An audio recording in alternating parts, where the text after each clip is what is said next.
Muchas gracias a todos en nombre de José Enrique, del doctor Rojas, de venir a esta presentación de este libro, ¿verdad? José Enrique, tan esperado. Y muchas gracias por el esfuerzo, ¿no? Porque ya ha empezado la campaña de Navidad y Madrid está colapsado, el frío, a pesar de que hablan del calentamiento global, afortunadamente seguimos teniendo invierno en Madrid. Y la verdad, José Enrique, este era un día muy esperado porque este hace el número 85 de los libros escritos y publicados por José Enrique, ¿no? Lo cual es un verdadero récord. Decía Havel, el que fue presidente de la República Checa, que era dramaturgo y escritor, que lo que él reclamaba a las nuevas democracias, a las sociedades abiertas, era que en el poder pudieran estar los poetas, los filósofos, los artistas, los escritores, toda aquella gente que tiene una sensibilidad un poco especial. Desgraciadamente, en nuestras sociedades, en el poder, suelen estar personas con un perfil determinado, ¿no? Yo no sé cómo lo llamaría el doctor Rojas, yo casi diría de tiburones, ¿no? Con ansias de poder, con ansias de dominio, con ansias de imposición. Por eso es tan importante tener a José Enrique y a sus libros hoy bien presentes, ¿no? Porque de alguna manera el pensamiento de José Enrique es casi, y este tipo de libros, una herramienta de subversión en la sociedad de hoy. Casi podríamos decir que es un libro antisistema, porque lo que nos está invitando es justamente a pensar. Ahora mismo que tenemos tantas posibilidades para desconectar del mundo, para pensar, para reflexionar, si ustedes se fijan, paseando por Madrid, por ejemplo, si nos paramos en un semáforo y observan, la mayoría de los peatones, en vez de estar tranquilamente observando el paisaje, mirando, pensando, rápidamente se echan la mano al bolsillo para coger el móvil, ¿no? No somos capaces de tener tiempo para pensar y para reflexionar. Por eso que el libro de José Enrique justamente es un puñetazo a la dinámica actual de todos esos atractivos en teorías que casi se convierte en métodos adictivos que no nos permite justamente reflexionar y pensar. Por eso José Enrique lo ha llamado pensamientos, ¿no? En un momento en donde es tan difícil pensar, donde no tenemos casi tiempo para pensar, estos textos, como dice José Enrique, interpelan la cabeza y transforman el corazón. Son pensamientos que hay que masticarlos, que hay que digerirlos, no se pueden leer de corrido, hay que pararse a leerlos y a reflexionar unos minutos para que ese pensamiento, para que esa riqueza que nos ofrece José Enrique pueda ir calando en nuestro corazón y en nuestra mente. Bueno, no quiero tampoco consumir más tiempo porque tenemos aquí al doctor Rojas, que es un lujo, todos ustedes lo conocen, no hace falta casi presentación, y es un lujo de presentador. Por eso que, sin más, paso, si les parece, con un aplauso al doctor Rojas. Yo conocí a José Enrique hace ya muchos años, porque me mandaba sus libros en formato pequeño, y yo cuando lo leía decía, no será mayor, será joven, será... porque leía libros breves de pensamiento con un fondo psicológico, psiquiátrico, porque de los 80 y tantos libros tuyos, pues hay sobre el suicidio, sobre la alegría, sobre la felicidad. Entonces, es muy interesante, ¿no? Se plantea aquí dos cosas, que el libro tiene un fondo filosófico y tiene un fondo psicológico. La filosofía es el amor a la sabiduría. Decían los clásicos que la filosofía era una disciplina que tenía la razón como medio, a la verdad como objeto y a la sabiduría como fin. La psicología, yo soy psiquiatra, soy catedrático de psicología médica, que es una disciplina que se da en segundo de carrera, en medicina, y de psiquiatría, que se da en quinto o sexto según los años, ¿no? Y cuando yo era estudiante de medicina, mi padre ha sido uno de los primeros psiquiatras de España, mi padre estudió en Alemania, estudió en Berlín y en Múnich. en la capital de Baviera. Cuando mi padre llegó y se estableció como psiquiatra, hace ya muchos años, pues mi padre puso psiquiatra. Entonces, claro, en aquel tiempo psiquiatra con una P delante, la gente decía, es enfermedades de la piel. Entonces, en Andalucía, yo soy andaluz aunque no ejerzo, en Andalucía los psiquiatras nos han llamado hasta hace poco médicos de los nervios. Voy al está de los nervios, ¿no? Bueno, entonces mi padre cambió el título y puso Luis Rojas Ballesteros, enfermedades del sistema nervioso. Eso sonaba mejor, ¿no? Bueno, el psiquiatra hoy es el médico de cabecera. Yo doy clase en Lengua Ayuda de Nueva York y cuando llego allí, pues es impresionante, la gente me pregunta, pues, ¿usted a qué se dedica? Yo conté una anécdota muy simpática. Una de las primeras veces que di yo clase en Nueva York, en la NYU. La NYU es una universidad, es la segunda después de Harvard en Nueva York. Está en la calle, está en el hospital donde yo voy, está en la calle 27, esquina de la Primera Avenida. Y me preguntó el jefe de psiquiatría, un señor americano muy importante, porque ha escrito muchos libros, sobre todo de psiquiatría clínica, y me preguntó, doctor Rojas, ¿cuál es su especialidad? Yo, claro, me eché a temblar, porque en Estados Unidos la gente se dedica a estudiar la esquina de la patilla de esta gafa.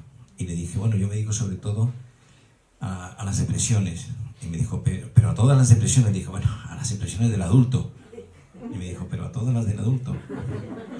Y días más tarde, ya con un poco más de confianza, en el comedor de los profesores le pregunté, maestro, ¿cuál es su especialidad? Y me dijo, yo me dedico a tratar solo psiquiatras neuróticos. Y yo le dije, pero a todos.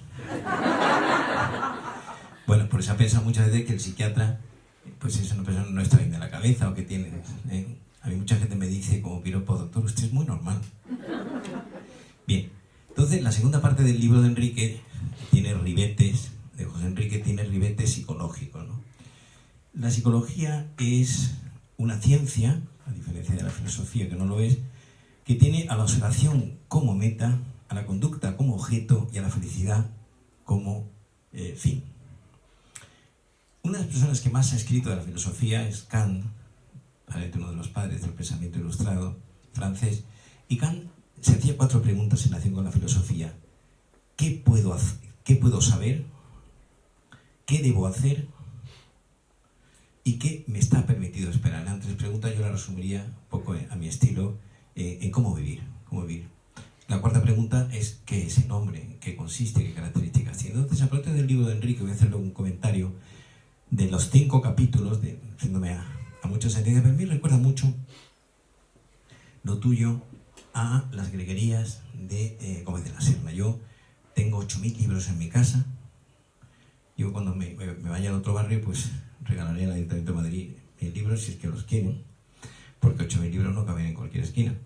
Entonces, entre las cantidad de libros que yo he ido leyendo desde pequeño, mi afición viene de mis padres, pues me acordaba de Gómez de la Serna en las greguerías, que son sentencias de una línea, con un fondo jocoso, divertido, valleinclanesco, kafkiano.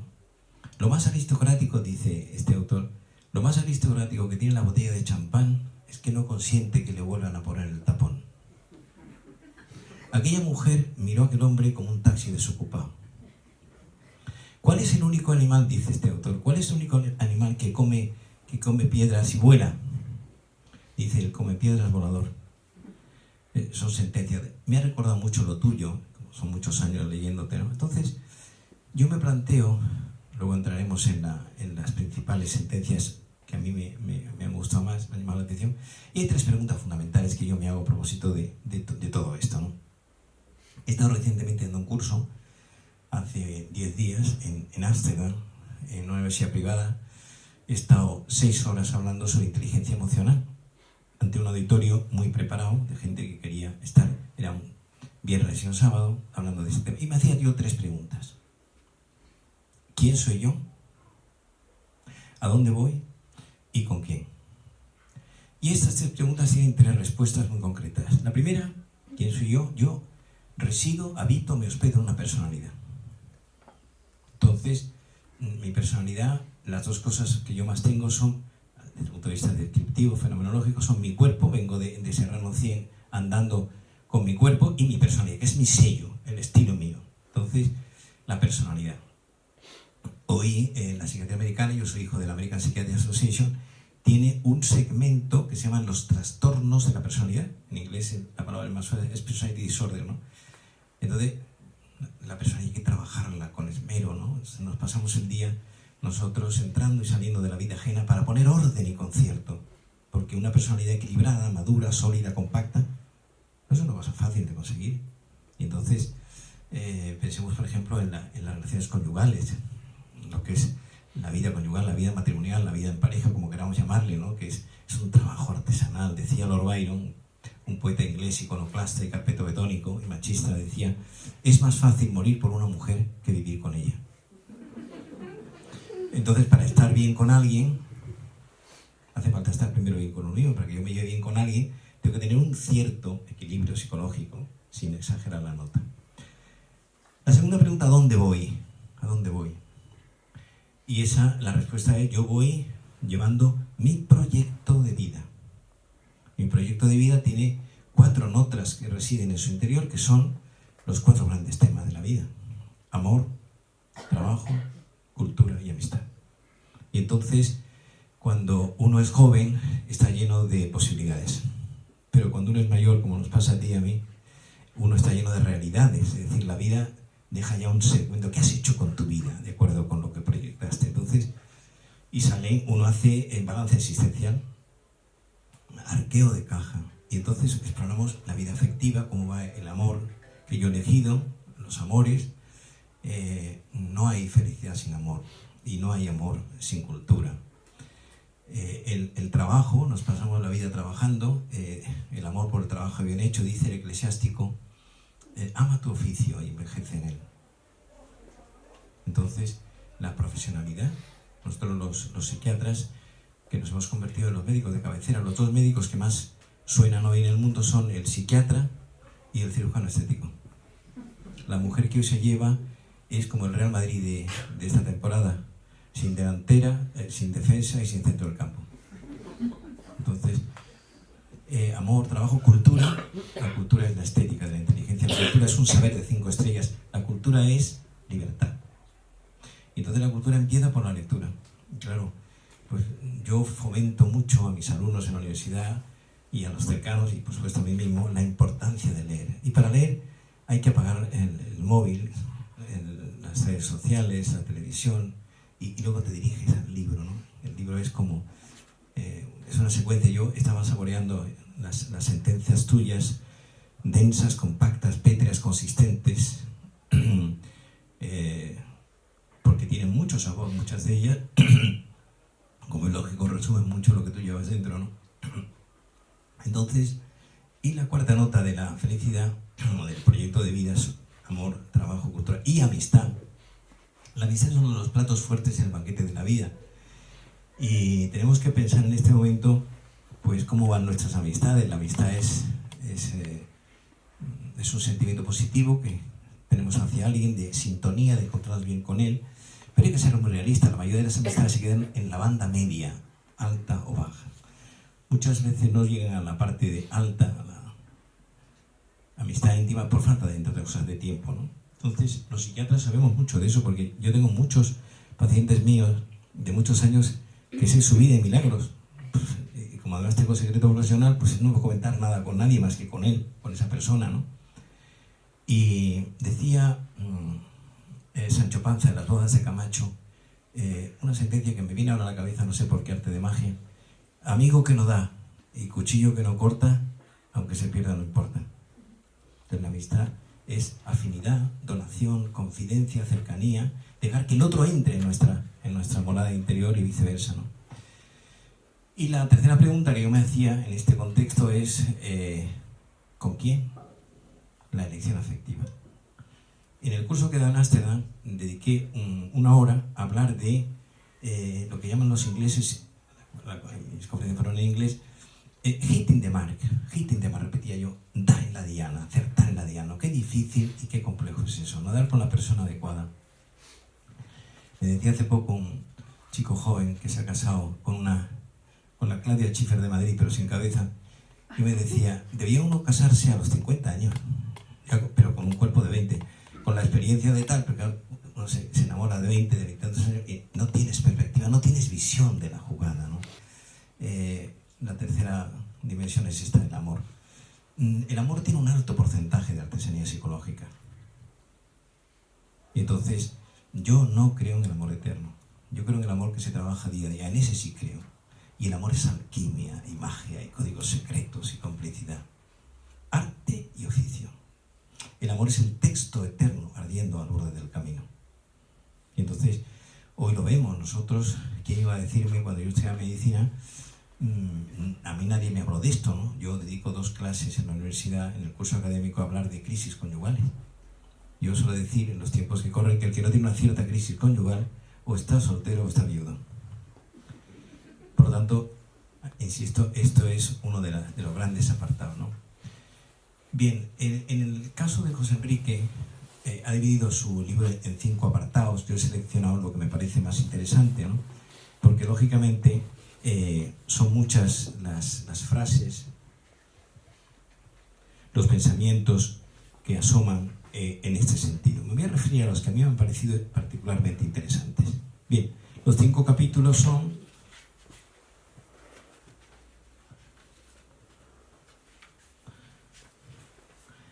la neurosis, el panteísmo de Hegel, él es un gran amigo de este pensador tan importante europeo, la oración, pensamientos poéticos y la felicidad. A mí los 2 que más me han gustado son el 4º y el 5º, ¿no? El de los pensamientos poéticos y la felicidad. Entonces, la palabra neurosis se ha puesto de moda. Entonces, por ejemplo, hoy la American Psychiatric Association ha quitado del glosario de términos psiquiátricos la palabra histeria, porque suena muy mal. Dice, fulanita es una histérica, ¿no? Hoy es descalificante. Utilizan la palabra histriónico. Histriónico, porque la palabra histeria es interesante, viene del latín histeros, que significa útero, y se pensaba hasta el siglo XVIII que el útero subía a la cabeza y producía ataques. Supongo que el útero en el siglo XIX no se movía de donde estaba. Y Freud, en 1935, Freud muere en Londres, en el barrio de Hampstead, Freud dice que la histeria también se da a la mujer. La histeria es la necesidad de llamar la atención o la dificultad para pasar desapercibido, ¿no? Bien, en el primer capítulo, voy a leerles unas cuantas. El neurótico quiere convertir su neurosis en trabajo. El aburrimiento es la pereza del neurótico. Por ejemplo, hay muchas páginas o muchas sentencias dedicadas al aburrimiento. La palabra aburrimiento en alemán es Langeweile, significa momento largo, y en inglés es Spring. El aburrimiento consiste en que empiezas a mirar el reloj. La gente que se aburre mira el reloj y cree que se ha parado. A diferencia, por ejemplo, cuando estás enamorado o cuando el amor fluye con fuerza, time flies, no hay tiempo para nada, el tiempo vuela. Esto le pasa a la gente joven cuando está enamorándose, sobre todo con el móvil delante 3 horas al teléfono, cree que son 10 minutos o 15. El aburrimiento saca la culpa. El aburrimiento es el único tiempo del neurótico.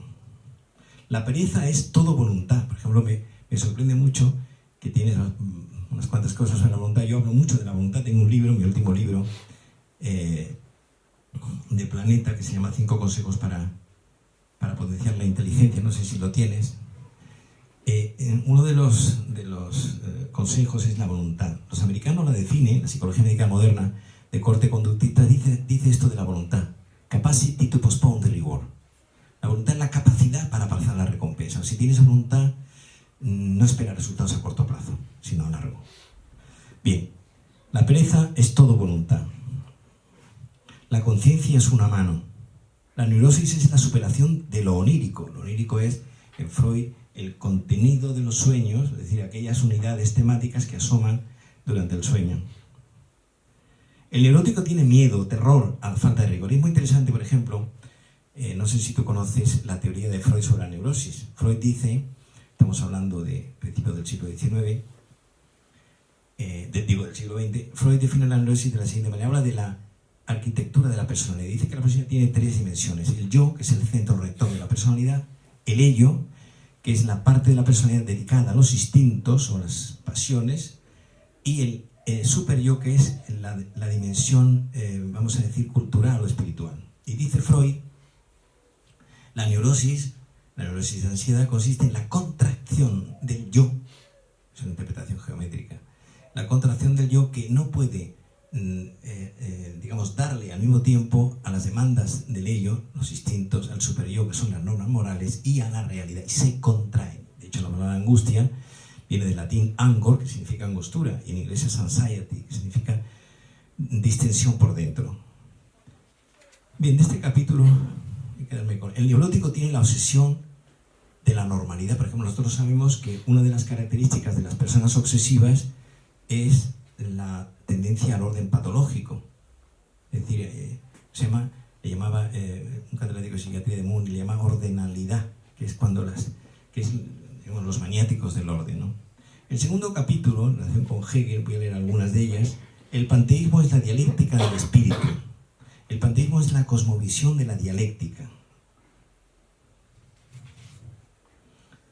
La religión es oración. La teología es la madurez de la dialéctica. Por ejemplo, en la actualidad no se considera, o se considera muy difícil en la psiquiatría moderna tipificar que es una persona inmadura. A la gente en el lenguaje le decimos, este es un inmaduro, pero la madurez o la inmadurez son difíciles de apresar. En mi libro ¿Quién eres?, un libro de Planeta, que tiene ya un recorrido, yo hago una distinción entre la inmadurez general y la inmadurez sentimental. Y la inmadurez sentimental es la dificultad para gestionar de forma adecuada el mundo afectivo. Y ahí entra pues toda la corriente moderna americana con Goleman a la cabeza. Bien, el capítulo de la oración. La oración es la razón de la fe. La oración es más sobrenatural que racional. La oración es la fe de la esperanza.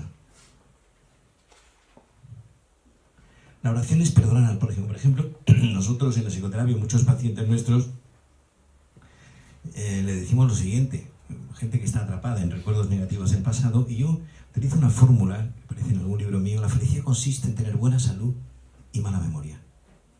La capacidad para olvidar es salud mental. La memoria es femenina. O sea, la mujer se acuerda mucho de las cosas negativas, incluso con detalle, ¿no? Entonces, aprender a olvidar, aprender a perdonar, aprender a pasar las páginas negativas es capacidad psicológica, ¿no? Reconciliarme con mi pasado.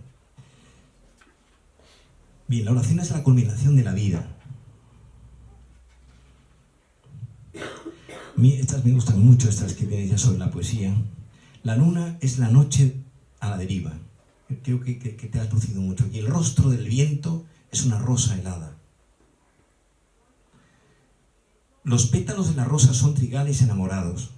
Las brumas son la arquitectura de las praderas. La brisa es la memoria de la sombra.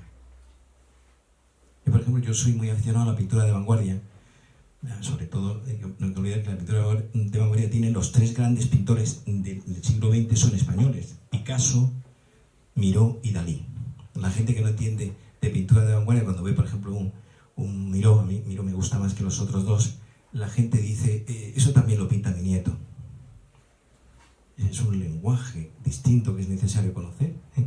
Y toda la pintura moderna arranca, brota, emerge, salta del subconsciente, que fue el gran descubrimiento. Freud descubre que existe un territorio geográfico debajo de la conciencia, que se llama subconsciente o inconsciente, en donde van a parar muchas vivencias nuestras del pasado y se hospedan, residen y quedan allí atrapadas. La brisa es la memoria de la sombra. Un angelote del barroco sobrevuela los Alpes mientras llueve ceniza. No sé cómo te quedas tú después de escribir eso. La mirada es el reclinatorio del amor. Me convierto en un rosal sin espinas para no herirte. ¿Para qué me hablas si con mirarte me es suficiente? Aquí viene un gran concepto en la psicología moderna, que es que todo el cuerpo depende de la cara.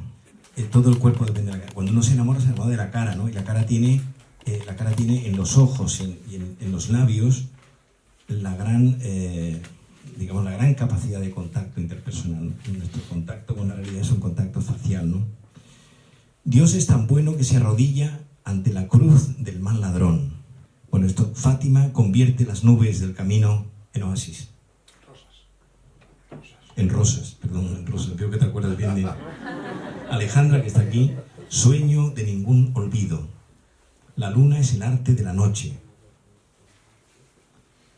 Bien, y me voy al último capítulo, no quiero cansarles mucho.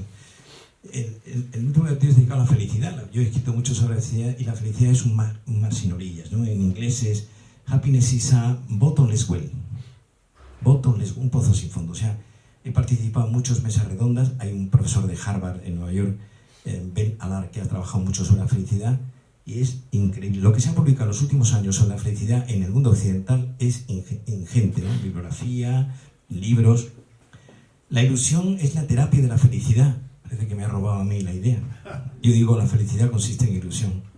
La felicidad no se busca, se consigue. Por ejemplo, hace unos días veía un chico joven de 22 o 23 años que, pues, fracasó escolar, está muy perdido en inglés. La palabra está muy desubicado, ¿no? Es misplaced, está desubicado. Y le pregunto al chico, es un vago redomado, no tiene voluntad, es desordenado: ¿tú qué quieres ser cuando seas mayor? Y me dice: yo lo que quiero es ser feliz.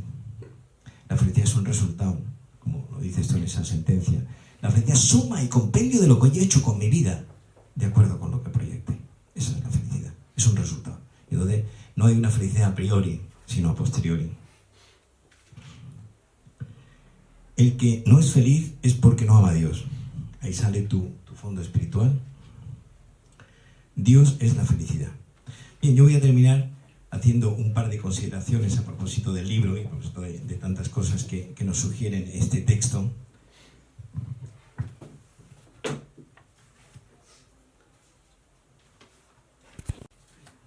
Y es que la felicidad, se ha dicho, se encontró en un hombre que no tenía ni camisa, ¿no? Dice Don Quijote de la Mancha, es más importante Don Quijote que Cervantes, dice Don Quijote: la felicidad no está en la posada, sino en medio del camino. Es decir, la felicidad es una forma de entender la realidad. Voy a contarles una anécdota y termino con dos sentencias. Yo doy clase en Londres todos los años en septiembre, y el año pasado me pasó la siguiente anécdota. Yo me quedo en el barrio de Hampstead, en el norte de la ciudad, muy cerca de la boca del metro de Finchley Road. Es una zona muy famosa de Londres. Hay muchas casas victorianas. Y cojo el autobús a las 8 de la mañana. El autobús es de estos grandes de Londres, de 2 pisos, rojo. Y me encuentro con que el conductor de autobuses va entre cantando y silbando. Y yo me quedo con él, hacía las dos funciones de cobrar y de conducir. Y empiezo a pensar yo por dentro, digo, bueno, ¿cuánta gente conozco yo en Madrid que vaya por la mañana cantando, entre cantando y silbando? Me pongo a hablar con él y le pregunto: ¿está usted muy feliz? ¿Are you very happy? Estoy muy contento. Y le dije yo: ¿por qué? Dice: pues porque lo tengo casi todo. Estoy en Inglaterra, todo es Royal, en la Royal Company of Buses, la Real Compañía de Autobuses. Me encanta esta ciudad. El día es lovely day, no llovía. El día es muy agradable. Y vivo cerca de aquí, vivo en el condado de Kent. Y yo empecé la clase de mis alumnos ese día. La mayoría de mis alumnos de ese año han sido asiáticos. La felicidad no depende de la realidad, sino de la interpretación de la realidad que uno hace. Este autobusero, que era negro, era de origen jamaicano, iba cantando y silbando, era feliz de la vida. Pues no vivía en una gran mansión, no tenía una gran tal. Bien, voy a terminar con Antonio Machado y con un texto del Talmud, del libro judío, de sentencia rabínica recogida de tradición oral durante siglos. Antonio Machado: pino, sentimiento, guitarra y poesía tienen los cantares de la patria mía. Quien dice cantares, dice Andalucía. A la sombra fresca de la vieja parra, un mozo moreno rasguea la guitarra. Y termino con el Talmud. Probablemente tú sabes de esto, ¿no? Los judíos son nuestros padres en la fe. Nosotros somos hijos de la tradición judía: Abraham, Isaac, Jacob, Mosfe, etc., ¿no? Y dice esta sentencia, que la escuché por primera vez en una celebración judía en la sinagoga de Madrid, un rabino, y rápidamente dije: esta la incorporo a mí. Y dice la sentencia: el hombre fuerte es el que gobierna sus pasiones. El hombre rico es el que está contento con lo que tiene. El hombre sabio es el que aprende de todos con amor. Y el hombre honrado es el que trata a todos con dignidad. Muchas gracias. Este libro para mí puede ser que sea psicológico, como dice Enrique, efectivamente, poético y filosófico. Pero sobre todo es un libro con Dios. Con Dios y para Dios. Porque sin Dios no somos nadie. Hasta tal punto que decir existe Dios es una tontería. Lo que hay que decir, existe el hombre. Dios para los hombres es como un prójimo. Es como el prójimo. No es una cosa tan alejada.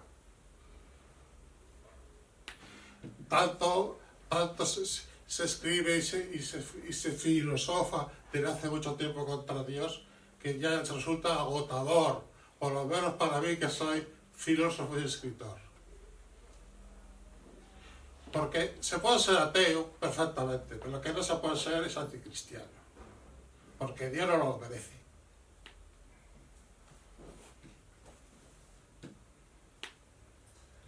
Decía Karl Rahner, el teólogo, que en el fondo los ateos están con Dios, como negatividad de Dios. Y es verdad.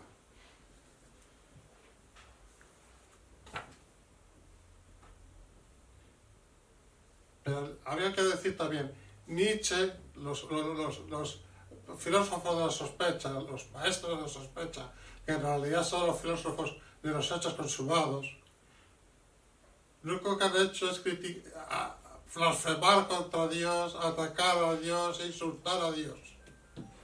Y han creado un mal inmenso. Dios no lo merece, ni lo ha merecido nunca. Además,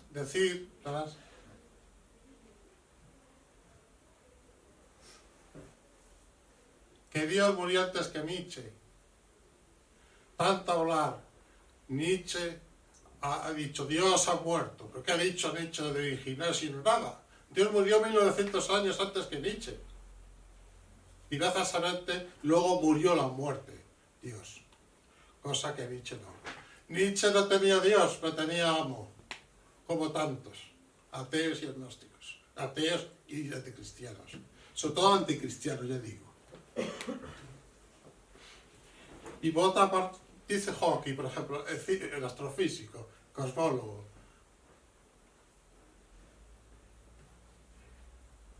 el principio del Big Bang es una singularidad.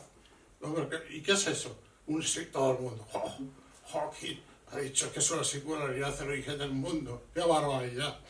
Por singularidad del mundo quiere decir que no se sabe cuál es el origen del mundo. O sea, el origen del mundo es el origen de que no se sabe qué es el mundo.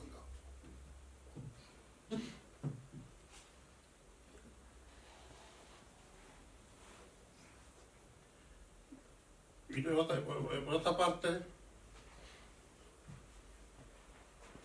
hay que decir también que ninguno de nosotros va a morir.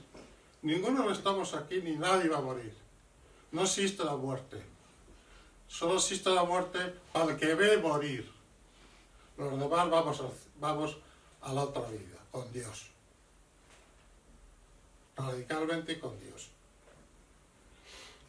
Y esperemos que lo merezcamos todos. Dios lo quiera. Pero Hawking o cualquier ateo tan orgulloso que estaba de sus ideas, y un amigo mío, Joaquín, que es un minusválido, un minusválido, el pobrecillo, mucho menos inteligente, era mucho más inteligente que Hawking. ¿Por qué? Porque creía en Dios.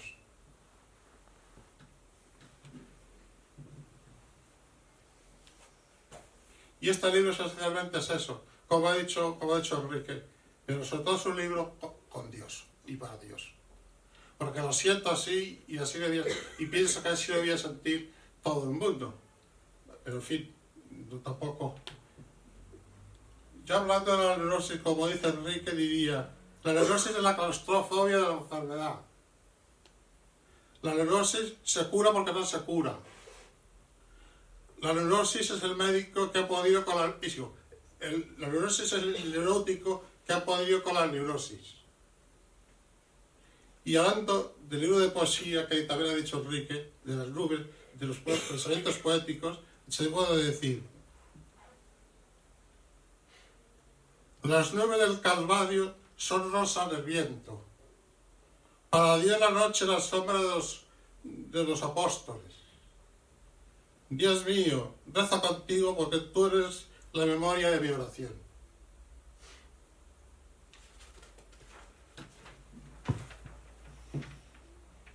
Y luego de la felicidad, pues, ¿qué es la felicidad? Pues ver a Dios feliz, no otra cosa. ¿Y qué es ver a Dios feliz? Que hacer feliz a Dios. Porque haciendo feliz a Dios somos felices nosotros.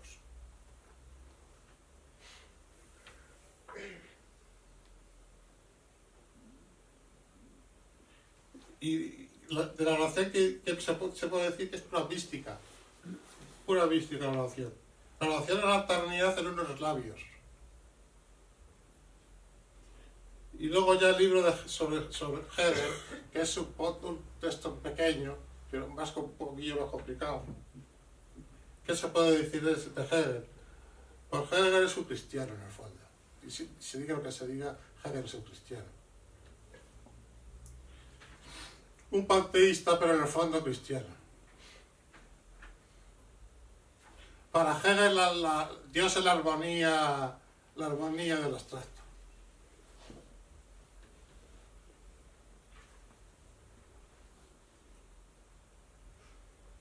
Y en fin,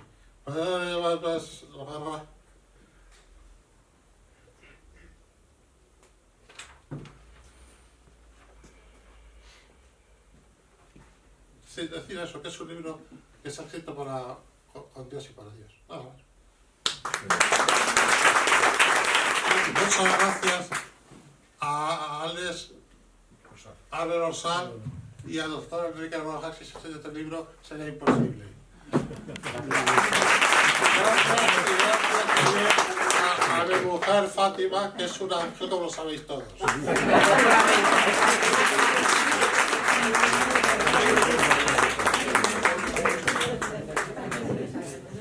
Bueno, pues, si os parece, abrimos un turno de preguntas. Si alguien quiere preguntar a José Enrique o a Enrique, si alguien se anima.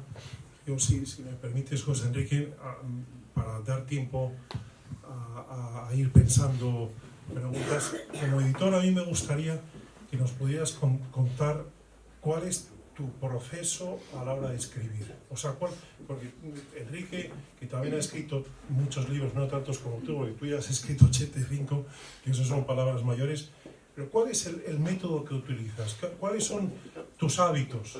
Mis hábitos son estar todo el día pensando. Estoy toda mi vida pensando y he leído mucho, pero sobre todo he pensado mucho. Y además he pensado siempre así, en ráfagas, como fogonazos. Y eso no quiere decir que estén deshilachado el pensamiento, no. Lo que pasa es que en un pensamiento trato de escribir, decir lo que otros tratan 5 o 6 páginas. Pero, por ejemplo, José Enrique, ¿tienes alguna hora durante el día que te sientes más creativo? No, más tranquilo es por la madrugada. Cuando todos estén dormidos. Claro, normal. Cuando hay tranquilidad en casa. Sí. Fátima te ayuda, por ejemplo, en el mecanismo de pasar, escribes a mano y luego Fátima te ayuda. Eso, bueno, pues eso es importante, ¿eh? Podríamos decir que es la colaboradora imprescindible para que... Además, es la que me inspira todo.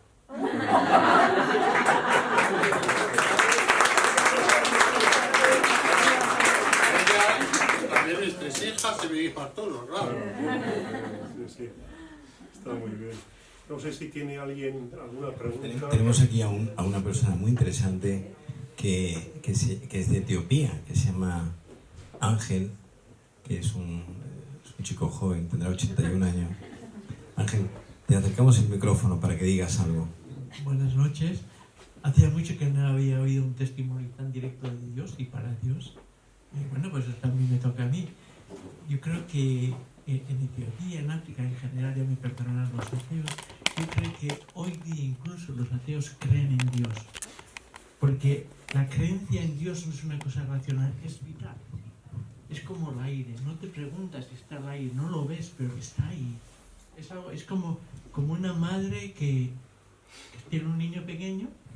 El niño pequeño no se da cuenta, pero la madre está siempre alrededor del niño, está protegido por atrás, por adelante, por todos los lados. El niño no tiene en cuenta eso, pero está protegido. Yo creo que ven así a Dios en África, lo que he visto. Dios nos protege, el aire es vida, el agua es vida. Yo creo que ellos lo consideran más o menos en esa línea, ¿no? Algo con lo que no hace falta incluso que pensemos en él, está ahí. Yo creo que, bueno, pues me alegro de oír en Occidente un testimonio tan claro para Dios y con Dios, como esto, ¿no? Que la primera vez que lo oigo en mucho tiempo, cantidad de gente de los que vienen a visitarnos, aquí viene gente joven de España y tal, ¿no?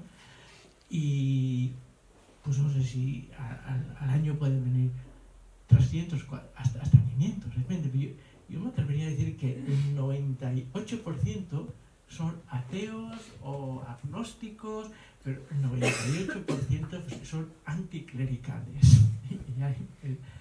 Quizá lo que decía que Dios no tiene la culpa, quizá los que tengamos la culpa de ese anticlericalismo seamos nosotros, que no hemos sabido dar la vivencia de Dios, que hemos centrado el Evangelio, la fe cristiana en normas, haz esto, no hagas esto, y es vive la vida, vive a Dios, vive el amor, vive la justicia, vive la amistad, es vivir algo. Pero siempre se nos ha dicho, no hagas esto, el quinto, no matar, no fornicar, no sé qué, no sé cuánto, es es un poco lo que he visto en el libro y me alegro, gracias. Gracias por la invitación de estar aquí y bueno, pues buenas noches. Y siguiendo con la línea del autor, que Dios nos bendiga. A propósito de eso, también tendré que decir una cosa que se me ha olvidado, pero que va ahí de todo lo que he dicho. Y es que hay muchos pobres y muchos emigrantes, que los cuida la Iglesia, por cierto, no los partidos políticos. Pero nos hemos olvidado que el principal pobre es Dios. Pobre no necesita comer o una casa, pobre de cariño y de amor. Necesita amor y cariño. Y necesita que le queramos.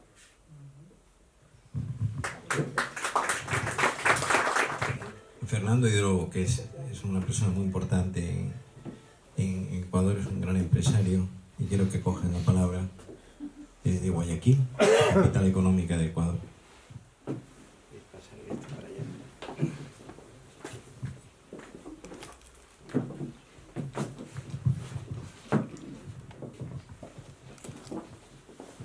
Buenas noches, muchas gracias por sus palabras, muchas gracias por su invitación. Concuerdo en todo con Dios. Tal vez los jóvenes, algunos jóvenes ya no están en esa línea, pero nosotros hemos tratado de educar a nuestros hijos en esa línea, a todos. Muchas gracias por su invitación otra vez. Muy bonita la ciudad, somos de Guayaquil, Ecuador. Nos encanta la ciudad, muy bonita. Felicitaciones a ustedes por también la ciudad. Tenemos aquí a Javier Santos, que va a sacar un libro en esta colección dentro de nada, y que es una novela muy interesante. Javier, dinos algo. Muchas gracias, Enrique. Pues darte las gracias, ¿no? Porque una de las cosas que yo propongo, y si es cierto que he escrito la primera novela, esperemos que salga adelante, y que he hablado con Alex y con Enrique muchas veces, es que esto es una batalla. O sea, mi opinión es que no hay que callarse. Entonces, te doy las gracias porque pienso lo mismo, ¿no? Pienso que hay que alzar la voz porque no es que te coman, es que te arrollan. Y ahí pongo yo un poquito a ver si puedo. Muchas gracias. Vamos a terminar el acto agradeciendo de nuevo al doctor Rojas y sobre todo a José Enrique por este libro, por esta maravilla, y también agradecerle por su sensibilidad. Al principio decía que nos hace falta en la sociedad artistas, poetas, filósofos, pensadores, ¿no? Y Enrique es uno de ellos. Y este libro, si toca el corazón, si conmueve a la gente, ya es la labor, ya es el fruto de alguna manera, ¿no? Ya podríamos estar contentos porque solo una persona se haya sentido interpelada, ¿no? A mí una de las cosas que más me gusta de José Enrique, además de su sensibilidad, de su capacidad para la reflexión, el pensamiento, es que él ha tenido una escuela de vida particular que es, como buen seguidor colchonero, eso le da motivos para sobreponerse de la derrota, el sufrimiento. Eso los madridistas quizás no lo tenéis, porque siempre ganáis y entonces no podéis ser tan felices porque no sabéis lo que es ni la derrota, ni el dolor, ni el sufrimiento. Por eso medito. Y entonces por eso también hay que considerar que ese seguimiento, ¿no?, de los colores del Atlético realmente también ayuda a vivir. Solo decirles que vale la pena comprar el libro. Ahora José Enrique estará unos minutos para dedicárselo. Vale la pena comprarlo para uno, comprarlo para regalarlo, pero sobre todo para leerlo con calma, como decía el doctor Rojas, sin móviles, sin redes sociales, con tranquilidad. Si les parece, nos despedimos con un fuerte aplauso a José Enrique.